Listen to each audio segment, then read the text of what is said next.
दारू पिऊन वाहन चालवत असाल तर खबरदार, आता वाहतूक विभाग ऍक्शन मध्ये आला आहे। मागील 2 महिन्यात वाहतूक विभागाकडून तडीरामांवर कारवाई सुरू केली आहे। दारू पिऊन वाहन चालवणाऱ्या 222 मद्यपी वाहन चालकांवर वाहतूक विभागाने कारवाई केली असून त्यांच्यावर दंड सुद्धा आकारण्यात आला आहे।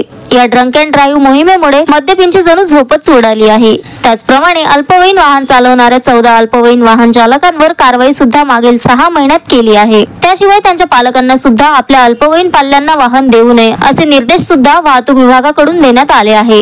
आता सध्या गोंदिया जिल्ह्याचे पोलीस अधीक्षक आदरणीय गोरख भांबरे साहेब यांच्या मार्गदर्शनाखाली रस्ते अपघात कमी करण्यासाठी एक विशेष प्रयत्न केले जात आहेत।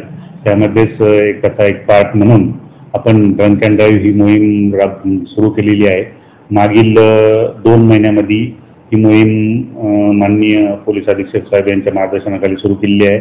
मे-जून महिन्यामध्ये आपण एकूण 222 मद्यपी वाहन चालकांवर दारू पिऊन वाहन चालवण्याच्या कलमाखाली कारवाई केलेली आहे। आणि तसेच मागील जानेवारीपासून तर आतापर्यंत 14 अंडर एज मुलांवर देखील आपण कारवाई केलेली आहे आणि त्यांना एकूण 70,000 रुपयाचा दंड देखील केलेला आहे, जेणेकरून अपघात कमी व्हावं हे त्यामागचा आपला उद्देश। Sunil Kawade, the sting operation news, Gondia. The sting operation news, सत्याचे दुसरे नाव, अन्यायावर लेखणीचा घाव।